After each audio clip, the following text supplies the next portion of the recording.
Hello everyone, welcome to Shivalya Public School online learning.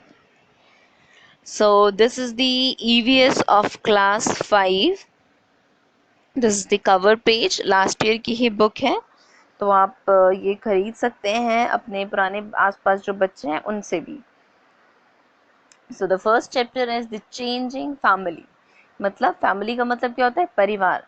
तो परिवार में कैसे बदलाव आते हैं उसके बारे में हम ये पढ़ेंगे और उसका इम्पैक्ट क्या पड़ता है हमारी सोसाइटी पर, हमारे आसपास.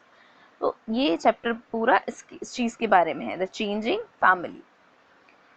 सो मैं चैप्टर रीड करना स्टार्ट कर रही हूँ. आप कॉपी पेन निकाल लीजिए ताकि आप वर्ड मीनिंग्स नोट करते रहिएगा, ठीक है. The family is the basic unit of our society. Family means परिवार क्या है? हमारी. सोसाइटी मीन्स क्या होता है? समाज. समाज का बहुत ही एक अहम हिस्सा है. नोट कीजिएगा, सोसाइटी मीन्स समाज.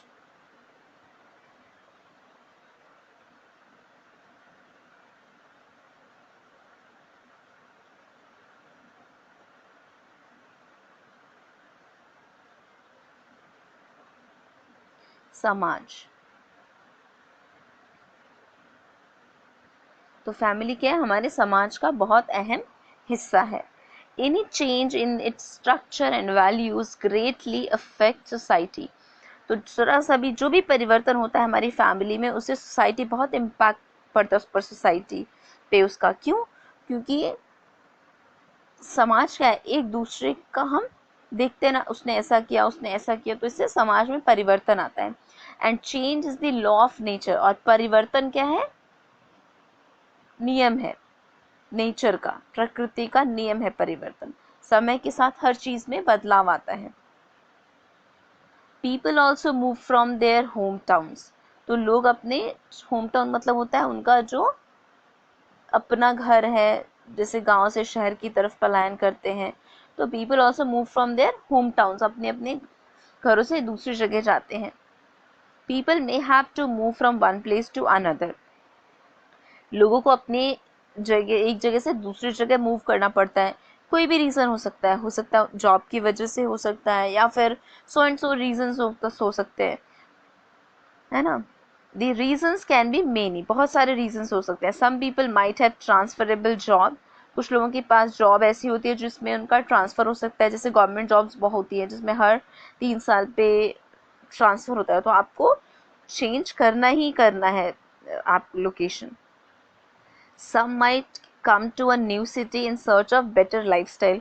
कुछ एक शहर से दूसरे शहर में जाते हैं अच्छे जीवन जीने के लिए, अच्छा लाइफस्टाइल जीने के लिए. Some people might move to a new country in search of better career or education. कुछ लोग दूसरे शहर या दूसरे देश में जाते हैं अच्छी एजुकेशन मीन्स शिक्षा के लिए, या फिर अच्छा करियर मीन्स व्यवसाय के लिए, जॉब के लिए. People who move out of their country to live in another country are called immigrants. तो उनको क्या बोलते हैं? जो लोग अपना देश छोड़ के दूसरे देश में जाते हैं उनको क्या बोलते हैं? immigrants. In the new country they become immigrants. तो जो बहुत माइनर डिफरेंस है, एमिग्रेंट्स बोलते, people who move out of their country to live in another country are called immigrants. In the new country they become immigrants. जो अपना देश छोड़ के दूसरे शहर में जाएं तो उनको लोग क्या बोलेंगे? हमारे देश के लोग क्या बोलेंगे? एमिग्रेंट्स. और जिस देश में वो गए रहने के लिए वहां के लोग क्या बोलेंगे? Immigrants. Immigrants adapt to the culture and lifestyle of the country they have moved to. तो जो इमिग्रेंट्स होते हैं, जो जिस देश में गए हैं वो वहाँ का लाइफस्टाइल और सारा जो है कल्चर एक्सेप्ट करते हैं, अपना लेते हैं. However, they try to retain their own custom and tradition. और बहुत हद तक वो कोशिश करते हैं कि अपना जो रीति रिवाज है और अपना जो ट्रेडिशन है उसको वो बनाए रखें. Many times people are forced to leave their country because of natural calamities and disasters and take shelters in another country. They are called refugees. और कई बार ऐसा होता है, लोग मजबूर हो जाते हैं अपना देश छोड़ने के लिए, और रीजंस क्या हो सकते हैं, कुछ प्राकृतिक आपदाएं हो सकती हैं या कुछ जैसे डिजास्टर्स हो सकते हैं जिससे उनको घर नहीं मिलता रहने को, और उसके लिए वो दूसरे देश में जाते हैं, और उस ऐसे लोगों को हम क्या बोलते हैं, रिफ्यूजी। जैसे पाकिस्तान से हमारे यहाँ लोग आए थे रहने के लिए, उनको क्या बोलते हैं, रिफ्यूजी बोला जाता है ना, रिफ्यूजी वर्ड सुना होगा आप लोगों ने। तो एक देश से दूसरे देश में मजबूरन रहने को कोई जाता है तो उसे रेफ्यूजी बोलते हैं। Now, do you know the United States of America is also known as a land of immigrants? Many American families can trace their family tree to members who emigrate from other countries in search of a better life. तो जो United states of America है उसको क्या बोलते हैं, land of immigrants, क्योंकि वहाँ पर बहुत सारे फैमिलीज के ट्रेस मिलेंगे, मतलब वहाँ पर दूसरे देश से लोग आकर बसे हुए हैं, तो इसलिए अमेरिका को क्या बोलते हैं, लैंड ऑफ इमिग्रेंट्स। तो अगर वहाँ के लोग अपनी फैमिली ट्री बनाएंगे तो उनको ट्रेसेस मिलेंगे, मतलब उनके जो दादा परदादा हैं तो वो उनमें ट्रेसेस मिलेंगे जो किसी और कंट्री के हैं वो। Why do people shift from one place to another? अब लोग एक जगह से दूसरी जगह क्यों शिफ्ट करते हैं? There are many reasons that are responsible for the migration of the people. बहुत सारे reasons हैं लोगों की एक जगह से दूसरी जगह माइग्रेट करने की। Let us read about some of them. अब उनके बारे में हम कुछ पढ़ते हैं। First point is better job and educational opportunities and improved lifestyles attract people to bigger towns and cities. अच्छी नौकरी, अच्छी शिक्षा, अच्छा जीवन, ये क्या होता है, लोगों को आकर्षित करता है, जिसकी वजह से लोग दूसरे शहर में या टाउन में जाते हैं इन सब चीज़ों के लिए। Adjustment problems, and second point is adjustment problem in a joint family set a force for people to migrate. They move to places where it is easier to settle in a nuclear setup. तो जो joint families अपने home town में जब वो रहते हैं तो joint family में कहीं ना कहीं उनको एडजस्ट नहीं कर पाते हैं, जिसकी वजह से भी वो दूसरे शहर में माइग्रेट करते हैं और वहाँ पर वो उनके लिए सेटल होना, मतलब छोटी फैमिली के तौर पे सेटल होना आसान लगता है।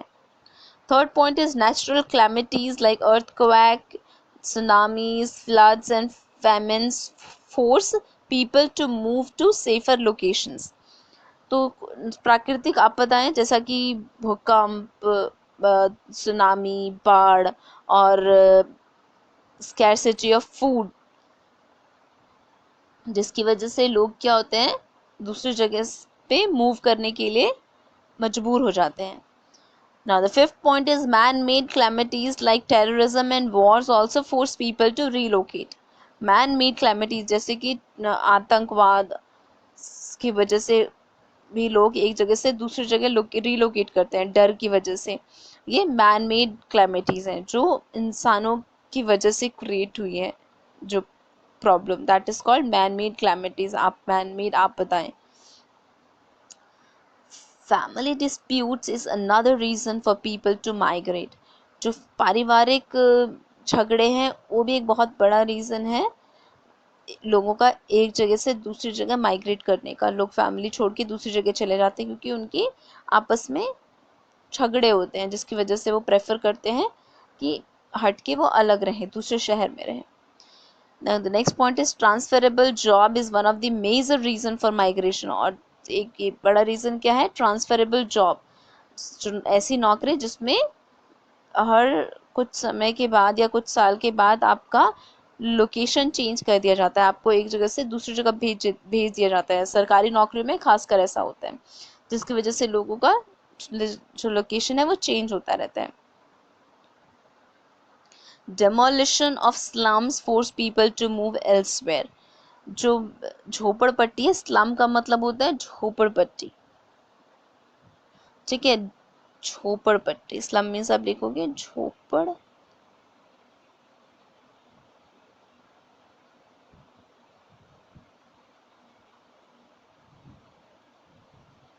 या झुग्गी लिख सकते हो आप, झुग्गी।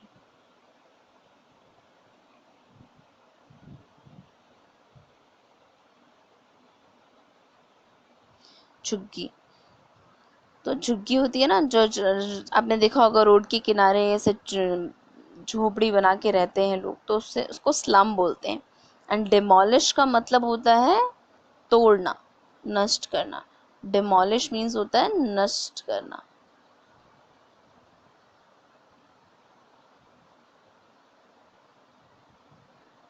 ठीक है, डिमोलिश मतलब होता है, डिमोलिशन मतलब नष्ट करना, डिमोलिश। तो जो झोपड़पट्टी, जो रोड के किनारे लोग रहते हैं, उनकी झोपड़ियों को भी नष्ट कर दिया जाता है, जिसकी वजह से वो एक जगह से दूसरी जगह जाते हैं। People living near the areas where dams are constructed are also forced to move to other places. तो ऐसे लोग जो ऐसी जगह पे रहते हैं जहाँ आसपास डैम हो, जहाँ डैम का कंस्ट्रक्शन हो रहा होता है, तो वो भी जैसे कंस्ट्रक्शन हो रहा है तो वो रहते हैं जब तक कंस्ट्रक्शन हो रहा है तब तक, उसके बाद फिर वो पूरा हो जाता है तो वो दूसरी जगह चले जाते हैं, क्योंकि उनकी रोजी रोटी इन सब चीज़ों से चलती है, कंस्ट्रक्शन की वजह से। तो जहाँ कंस्ट्रक्शन होता है वो वहाँ रहते हैं टेम्पररी तौर पे, फिर अपनी लोकेशन ऐसे ही चेंज करते रहते हैं।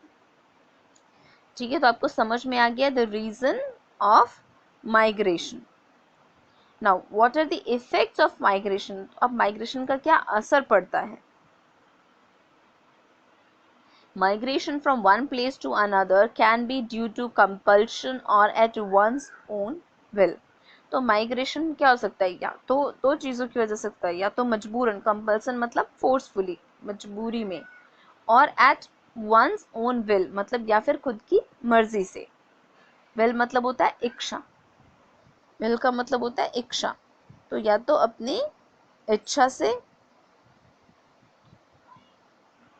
आप माइग्रेट करते हो, या फिर किसी मजबूरी की वजह से, किसी प्रेशर की वजह से। Whatever the cause, there are certain effects of migration on the lives of people. अब रीजन कुछ भी हो, लेकिन उसका असर लोगों के जीवन पे पड़ता है। Let us read about some of them. Migration due to construction of dam and demolition of slums involves shifting of a large number of people. अब जो डैम की कंस्ट्रक्शन की वजह से और डिमोलिश मतलब नष्ट करने की वजह से, जो स्लैम को नष्ट करने करते हैं ना, बताया ना आपको पहले, तो जो डैम की कंस्ट्रक्शन और झुग्गियों के नष्ट करने से जो शिफ्टिंग होती है वो बहुत ज़्यादा बड़े मात्रा में होती है। They have to leave their homes and relocate. उनको क्या करना पड़ता है, अपना घर छोड़ना पड़ता है एंड दूसरी जगह जाना पड़ता है, क्योंकि उनकी जो रोजी है, कंस्ट्रक्शन अगर हो रहा है तो कंस्ट्रक्शन पे डिपेंडेंट है, एंड अगर डिमोलिश कर दिया उनका स्लम तो फिर उनको तो क्या करना है, वो रह ही नहीं सकते, सब टूट गया, तो दूसरी जगह उनको मजबूरन रिलोकेट करना पड़ता है। They have there are many social, economical and cultural difference in a new place. तो जो नई जगह पे जो जाते हैं लोग, वहाँ पर उनको क्या क्या प्रॉब्लम्स आती हैं। बहुत सारे सोशल, इकोनॉमिकल और कल्चरल डिफरेंसेस होते हैं। मतलब हो सकता है वहाँ के लोगों का जो कल्चर है वो अलग है, फाइनेंशियली मतलब अर्थव्यवस्था वहाँ के लोगों की अच्छी अलग है, तो अच्छी होगी, या फिर हो सकता है ख़राब भी हो। और समाज भी अलग होता है, वहाँ पर तौर तरीके सब अलग हैं, भाषा अलग है। Migrants often find it difficult to adjust to these changes. तो अब जो माइग्रेंट्स होते हैं, जो लोग रिलोकेट हो रहे हैं, उनके लिए कई बार ये जो एडजस्टमेंट होता है इन सब चीज़ों के साथ, वो बड़ा मुश्किल हो जाता है कई बार। Their childrens have their school which give rise to adjustment problem. तो उनके बच्चे जो हैं, जो स्कूल जाते हैं, उससे उनकी एडजस्टमेंट प्रॉब्लम्स और बढ़ जाती है। When a young generation migrates, the older generation become lonely. तो जब यंग जनरेशन, जब जैसे कि आपके मम्मी पापा एक जगह से दूसरी जगह चले गए, तो जो आपकी ओल्ड जनरेशन मतलब दादा दादी जो है वो अकेले रह जाते हैं। तो इसका इम्पैक्ट क्या पड़ता है कि आप जो आपकी पुरानी जनरेशन, आपके दादा दादी हो गए या मम्मी पापा हो गए, वो अकेले रह जाते हैं, क्योंकि जो यंग जनरेशन है, नई पीढ़ी है, वो शहर में जाके बस गए या दूसरे शहर में जाके बस गए, दूसरे देश में जाके बस गए. The members of young generation do not get the love and care of their elders. अब जो नई जनरेशन के जो बच्चे हैं, मान लीजिए अगर आप लोग चले जाते हैं शहर में और आपकी यहाँ पर दादा दादी रह गए, तो आपको दादा दादी का प्यार नहीं मिल पाएगा. ठीक है, तो ये भी प्रॉब्लम आती है. तो उनकी जो है, जो नई जनरेशन के बच्चे हैं, उनको दादा दादी का प्यार नहीं मिल पाता. The progress of any place affect when they are young and talented people migrate to other countries. तो किसी भी जगह की जो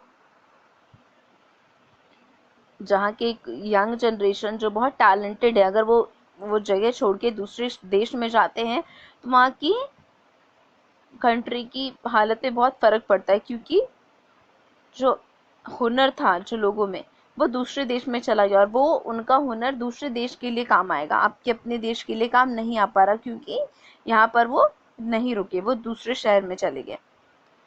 The migration is referred to as brain drain. तो माइग्रेशन को क्या बोलते हैं?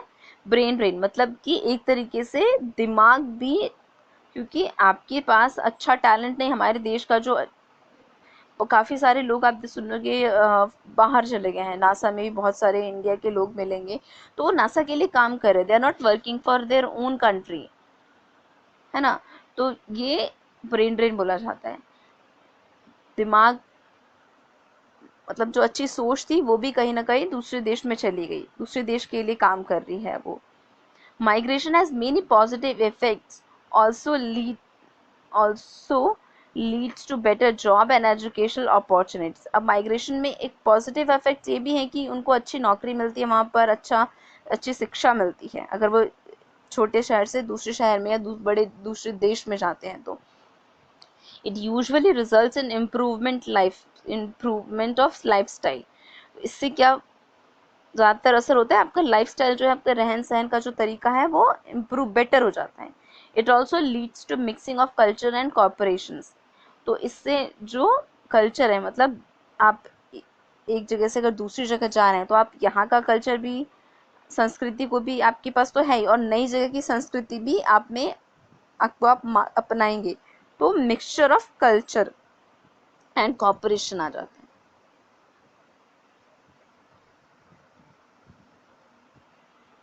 Now the multiple choice questions. The basic unit of our society is what? Family. School, hospital, family. People who move out of their country to live in another country are called, जो लोग एक देश को छोड़ के दूसरे देश में जाते हैं, उनको क्या बोलते हैं? Immigrants, refugee और emigrants are called emigrants. Migration of young and talented people is called brain drain, displacement और immigration. brain drain है, ठीक है. Now how do households change with time? अब वक्त के साथ हाउसहोल्ड मतलब घर का काम काज, ये सब कैसे चेंज हुआ? Change is the rule of life. परिवर्तन क्या है? जीवन का नियम है. The families we see today are not like the ones we find in earlier times. तो आज की जो फैमिली है वो पहले ऐसी नहीं थी. Many socio-economic forces are changing the family structure and quality of life in families today. तो बहुत सारी सोशल और इकोनॉमिक फोर्स है, मतलब प्रेशर है, जिसकी वजह से फैमिली का जो स्ट्रक्चर है और क्वालिटी ऑफ लाइफ है वो सब चेंज हो रहा है. People are adopting new ways of life and are constantly trying to adapt to change the scenario. और लोग बहुत कोशिश भी कर रहे हैं नए तौर तरीकों से एडजस्ट करने की और अपने आप को बदलने की उस तरीके से. Let us go to Ananya's house to understand this better. तो इसमें एक एग्जाम्पल लिया जा रहा है अनन्या के घर जाके उसको समझने के लिए. One day Ananya was sitting with her parental grandparents paternal grand parents, paternal मतलब होता है पापा की साइड की, मतलब अपनी दादी। पेटर्नल मतलब होता है पापा की साइड, एंड मेटर्नल अगर वर्ड आया तो उसका मतलब होता है मम्मी की साइड वाले ग्रैंड पेरेंट्स, और पेटर्नल मतलब पापा के साइड वाले। तो पेटर्नल ग्रैंड पेरेंट्स मतलब अपने दादा दादी के साथ बैठी होती है, and was going through a family album, और वो पिक्चर्स देख रही होती है पुरानी एल्बम में। she saw pictures of many relatives whom she had never met, और वो बहुत सारे ऐसे relatives की पिक्चर देखती है जिससे वो कभी मिली नहीं है। her grandmother told her that many years ago all of them lived together in a haveli in Jaipur। तो उनकी ग्रैंडमदर बताती है कि बहुत समय पहले वो क्या होता था, सारे एक साथ एक हवेली में रहते थे सब लोग मिलके, जॉइंट फैमिली के तौर पे। Many family members later moved out of Jaipur due to various reasons, और बहुत सारे जो फैमिली मेंबर्स थे अलग अलग रीजंस की वजह से वो जयपुर छोड़ के दूसरे जगह शिफ्ट हो गए। Their joint family split into a number of nuclear setups, और उनकी जो बड़ी सी जॉइंट फैमिली थी वो छोटे छोटे न्यूक्लियर फैमिली में चेंज हो गई। Ananya's grandmother made a family tree of the joint family they had in Jaipur for Ananya। तो अनन्या की जो दादी होती है वो एक फैमिली ट्री बनाती है अनन्या को समझाने के लिए जो जयपुर में पहले रहते थे लोग। It was like Ananya extended family, और ये अनन्या की बड़ी फैमिली की तरह थी। This is the family tree, जो आप ये देख रहे हैं ना, ये फैमिली ट्री है अनन्या की। अनन्याज ग्रेट ग्रैंड पेरेंट्स, अनन्या के ये दादा दादी हैं। अनन्या के पापा के मम्मी पापा ये हैं। Ananya's great grand parents means Ananya के पापा के मम्मी पापा। उसके बाद ये अनन्या के पाप, ये आप देख रहे हो, ये अनन्या के पापा के मम्मी पापा हैं, एंड ये अनन्याज ग्रैंड पेरेंट्स में अनन्या के दादा दादी हैं। Ananya's grand uncle and grand aunty, अब ये अनन्या के ग्रैंड अंकल मतलब पापा के कजन दादा दादी हैं ये।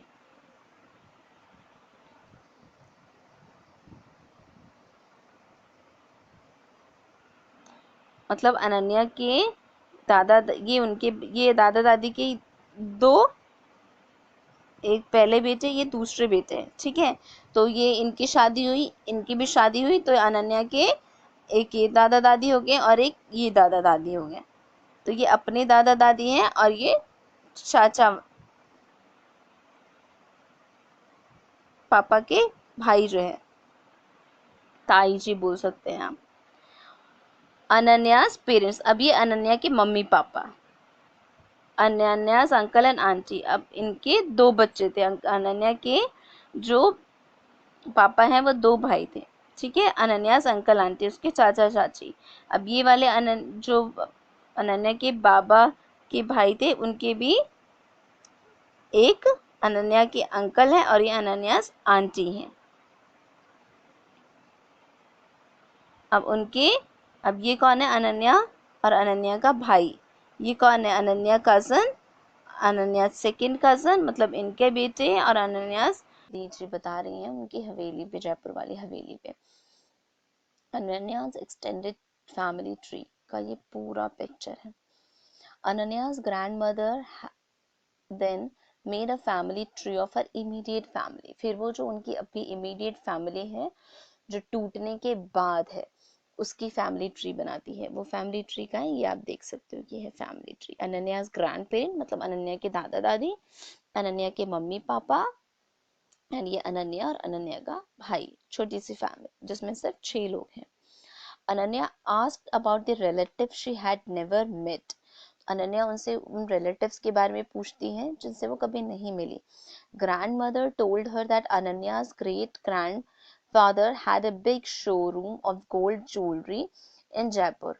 तो अनन्या की ग्रैंडमदर बताती है कि अनन्या के जो ग्रेट ग्रैंडफादर थे उनका बहुत बड़ा शोरूम था सोने की ज्वेलरीज का जयपुर में। Due to some family disputes there was a division in the business, और कुछ पारिवारिक झगड़ों की वजह से वो जो पूरा बिजनेस था उसका डिवीजन हो गया, मतलब बंटवारा हो गया।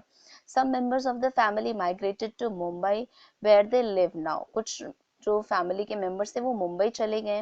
Daughters of a family got married and went to their new home. और जो बेटियां थी उनकी शादी हो गई और वो अपने नए घर में चली गई।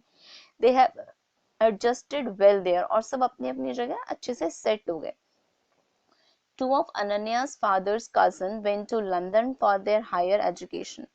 और दो अनन्या के जो फादर के कजन थे वो लंदन चले गए पढ़ने के लिए। Later they settle there with their families. और फिर वो वहीं सेटल हो गए अपनी फैमिलीज के साथ।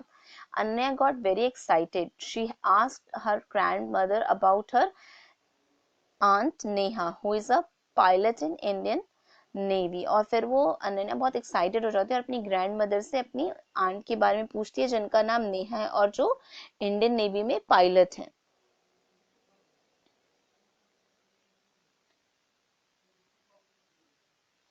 Grandmother told her that Neha was one of the most intelligent girl in the family. Grandmother बताती है कि नेहा जो है थी वो घर की बहुत ही ज्यादा सबसे इंटेलिजेंट लड़की थी। She got selected in the Indian Navy on merit। और वो इंडियन नेवी में उसका मेरिट के बेसिस पे सिलेक्शन होता है। She said that earlier people did not encourage girls to go for higher studies। पहले जो लोग थे वो लड़कियों को उच्च शिक्षा के लिए नहीं अलाउ करते थे। They were usually taught household course by their mothers. और वो घर के सिर्फ कामों के लिए ही बेटियों को तैयार करते थे। उनको सिर्फ घर के काम काज सिखाते थे, पढ़ाई लिखाई नहीं सिखाते थे। But nowadays girls are encourage to take up higher education. But आजकल लड़कियों को भी उच्च शिक्षा के लिए बढ़ावा दिया जाता है, उनको प्रोत्साहित किया जाता है। Today girls are doing that once that today girls are doing what once were considered jobs meant for men। और जो लड़कियां जो है आजकल वो सारे काम कर रही हैं जो पहले कहा जाता था कि सिर्फ आदमी कर सकते हैं। Since many women are working, family structures have undergone a lot of changes। तो जिस अब आजकल ज्यादातर जो औरतें हैं वो जॉब करती हैं जिसकी वजह से घर का जो स्ट्रक्चर है काफी चेंज हो गया है। Family values. अब फैमिली वैल्यूज क्या है, मतलब वैल्यूज मतलब जो आप बोल सकते हो कि बोलते हैं ना family values. members of a family even if living separately share one some basic values and traditions। मतलब जो आपके घर के रीति रिवाज हैं, जो नियम हैं, वो सारी चीजें। तो जो घर के मेंबर्स हैं वो अलग होने के बाद भी वो सारे ट्रेडिशन कल्चर रीति रिवाज को अपनाते हैं, उनको फॉलो करते हैं। दे सेलिब्रेट देयर जॉयज टुगेदर। वो अपनी खुशियां एक साथ सेलिब्रेट करते हैं। They stand by each other in times of sorrow. और दुख के वे वो चाहे दूर हो लेकिन दुख के मौके पर वो सब इकट्ठे हो जाते हैं। Wedding and deaths bring together all the members of the family. और शादी में या किसी की डेथ हो जाती है तो जो सारे दूर दूर फैमिली मेंबर जो रह रहे हैं वो सब इकट्ठे हो जाते हैं दुख सुख में। Summer and winter vacations are the time when children visit their extended family. और समर वेकेशन मतलब गर्मी की छुट्टियां तो ऐसा मौका है जहां पर सारी फैमिलीज इकट्ठी होती हैं। With changing time many customs and traditions have changed. और समय के साथ बहुत सारे जो रीति रिवाज हैं उनमें बदलाव आए हैं। Earlier women were only seen in role of home makers. पहले जो औरतें थी होम मेकर मतलब होता है घर के कामकाज ही करती थी। But today women are making work outside the home too. आजकल जो औरतें हैं वो घर के बाहर की कामकाज भी करती हैं। Men take an active part in various household activities so that women do not have to do all the work at home। और आदमी भी घर के कामों में काफी मदद करते हैं so that औरतों को बहुत ज़्यादा काम घर का नहीं करना पड़ता है। Children also help their parents with various house hold jobs. और बच्चे भी बहुत मदद करते हैं माँ बाप की घर के कामों के। Some values however remains unchanged. और कुछ वैल्यूज जो हैं वो जिनमें कोई चेंजेस नहीं आए। जैसे the younger member are respectful towards the elder. जैसे बड़े लोगों का आप हमेशा रिस्पेक्ट करते हो, सम्मान करते हो, ये इसमें कभी भी मतलब परिवर्तन नहीं आया है अभी तक। पुराने समय से आज तक हम सब लोग ये फॉलो करते हैं कि अपने से बड़ों की हमें रिस्पेक्ट करनी है। Elders also love and take care of young, और जो बड़े हैं वो भी छोटे को देखभाल करते हैं, उनको प्यार से रखते हैं। To teach children about values and rules sometimes elders have to be strict with them, और कभी कभी छोटे बच्चों को, भाई बहन हो गए या बच्चे हो गए, उनको आप अच्छे वैल्यूज सिखाने के लिए स्ट्रिक्ट भी होना पड़ता है, उनको डांटना पड़ता है, तो ताकि वो अच्छी वैल्यूज उनमें डाल सकें। So the changing family chapter complete हो गया, एंड इसका जो क्वेश्चन आंसर है वो एक बार डिस्कस कर लेती हूँ मैं ओवरऑल। आप ये एक्सरसाइज खुद करेंगे सो दैट आपको पता चले कि आपको चैप्टर समझ में आ गया है। एक्सरसाइज करेंगे तो चैप्टर का रिवीजन होगा। Oral question, what values have you learned from your family. अब आपको लिखना है कि आप अपनी फैमिली से क्या क्या वैल्यूज सीखे। वैल्यूज मतलब क्या क्या अच्छी बातें सीखी है आपने अपनी फैमिली से, तो वो आपको लिखना है पॉइंट्स बना के, first point, second point, third point, इस तरीके से। Have you always lived at the place that you now live in? क्या आप अभी भी उसी जगह पे रहते हो जहाँ पर पहले रहते थे, मतलब आपने माइग्रेट नहीं किया है, आप है ना, आपका जहाँ जन्म हुआ आप वहीं पर रहते हो, आपके पेरेंट्स ने माइग्रेट नहीं किया दूसरी जगह, तो आपको लिखना है। अगर येस है तो येस, नो है तो no. How does displacement affect the lives of the people. अब डिस्प्लेसमेंट मतलब एक जगह से दूसरी जगह जाते हो तो किस तरीके से वो जीवन में को प्रभावित करता है, ये आपको लिखना है पॉइंट्स में। बताया ना, वहाँ की लैंग्वेज अलग होती है, इकोनॉमिकली लोग अलग होते हैं, सोशली लोग अलग होते हैं, तो वो सारी चीजें हैं, वो उनका इम्पैक्ट पड़ता है। Multiple choice questions, in the new generation immigrants become,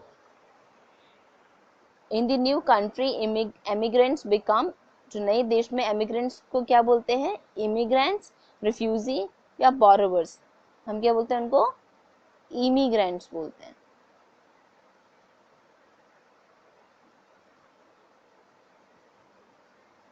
immigrants, emigrants होते हैं नई कंट्री में क्या बन जाते हैं, immigrants. Which one of the following is not a reason of migration. अब इनमें से कौन सा है जो माइग्रेशन का रीजन नहीं है। Transferable job, higher education, release of new movie. सरकारी मतलब जो ऐसी जॉब जिसमें ट्रांसफर होता है।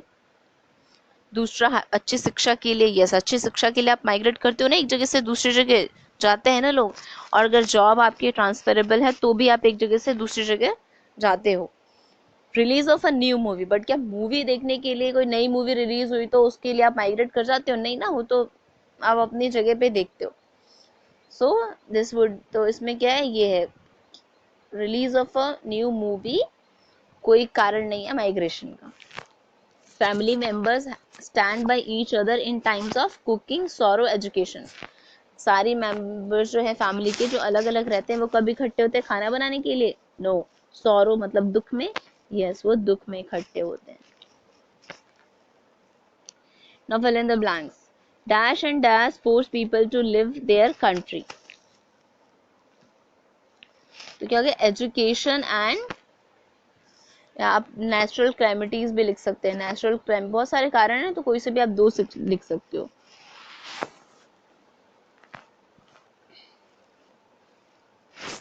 नेचुरल क्लैमिटीज, या फिर पढ़ा था ना हमने,